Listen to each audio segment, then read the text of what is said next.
Hoy te explicamos en sencillo cómo es que los premios Nobel de Química 2022 han aportado a la investigación sobre nuevas terapias contra el cáncer al desarrollar innovadoras maneras de configurar moléculas. Acompáñanos.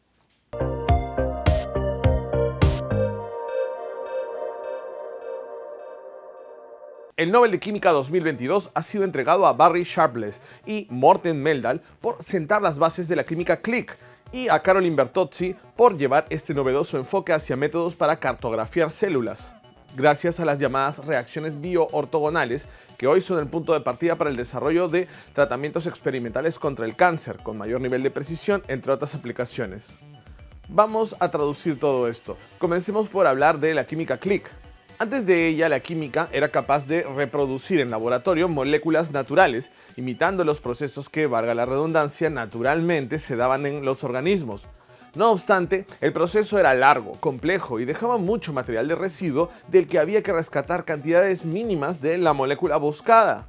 De ahí que Sharpless, hacia fines del siglo XX, propone un nuevo enfoque, el de la química click, como forma funcional de la química en la que los bloques de construcción molecular se unen rápida y eficientemente al unir pequeñas unidades entre sí, en pedacitos que se inspiran en los procesos naturales, resultando en moléculas más fáciles de dominar y crear para desarrollar nuevos fármacos, por ejemplo. Hasta entonces, trabajar con los enlaces químicos entre átomos de carbono, vitales para la vida en la Tierra, había sido el mayor obstáculo para formar nuevas moléculas, pues estos átomos, cuando provienen de moléculas diferentes, digamos que carecen de interés de unirse entre sí, no se llevan bien. Para lograr esta unión, Sharpless propuso trabajar con moléculas más pequeñas que ya tuvieran una estructura de carbono completa y que sean capaces de unirse mediante puentes de átomos de nitrógeno u oxígeno, que son más fáciles de controlar. Entre piezas más sencillas, por decirlo de alguna manera, hay un mayor deseo de unión, con lo que se reducen reacciones secundarias y pérdida de material. A partir de su trabajo, otro de los galardonados de este año, Morten Meldal, profundizó en investigaciones sobre cómo disparar de forma más segura y eficiente más uniones moleculares. Aquí hablaremos de una molécula en particular, los triazoles, estructuras químicas útiles, estables y presentes en muchos productos farmacéuticos, tintes y químicos agrícolas, entre otros.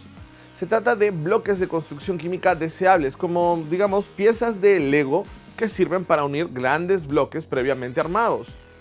La química hasta entonces había tratado de crearlos a partir de alquinos y ácidas, que son otros tipos de moléculas, pero esto daba lugar a subproductos no deseados. Morten Meldal se dio cuenta de que incluir en el proceso iones de cobre controlaba la formación de triazoles. Gracias a ello, hoy, si un químico quiere enlazar dos moléculas diferentes, puede con relativa facilidad introducir una ácida en una molécula y un alquino en la otra y disparar la unión de ambas con la ayuda de algunos iones de cobre. En la industria, por ejemplo, si se añade una ácida clicable, digamos, a un plástico o fibra, el material resultante puede ser capaz de, por ejemplo, conducir electricidad, captar más luz solar, ser antibacteriano o filtrar la radiación ultravioleta, por ejemplo.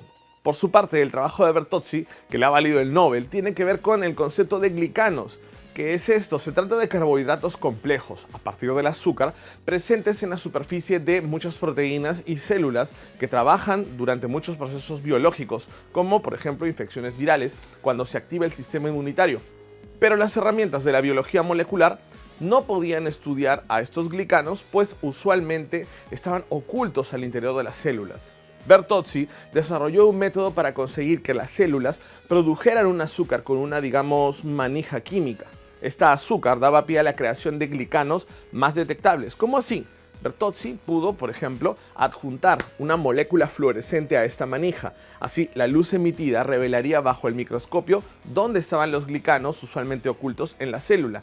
¿Y cómo se ha aplicado su trabajo en la ciencia? Por ejemplo, investigando la presencia de glicanos en la superficie de células tumorales.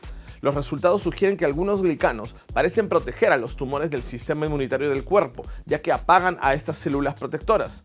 A partir de ello, Bertozzi y colegas han creado un nuevo tipo de fármaco biológico, uniendo un anticuerpo específico para glicanos con enzimas que descomponen, disuelven los glicanos de la superficie de las células tumorales, dejándolas más expuestas. El fármaco está en ensayos químicos en personas con cáncer avanzado.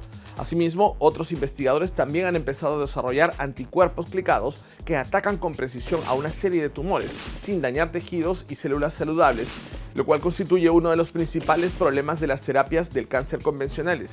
Y todo esto gracias al trabajo de estos 3 Nobel. Una vez que los anticuerpos se adhieren al tumor, se inyecta una segunda molécula que hace clic en el anticuerpo. Por ejemplo, citó a la academia, podría tratarse de un radioisótopo. Puede utilizarse para rastrear tumores mediante un escáner PET o que puede dirigir una dosis letal de radiación a las células cancerosas sin afectar a las células saludables, como decíamos. Como vemos, se trata de obras de laboratorio que sí tienen una aplicación práctica en la mejora de la vida humana, y este pues no es acaso uno de los fines supremos de la ciencia. Por ello, te invito a seguir compartiendo esta dosis de ciencia con todos tus contactos, amigos, familiares, conocidos, parejas, para seguir impulsando juntos el avance de la cultura científica en el país. Nos vemos en una semana. Chao.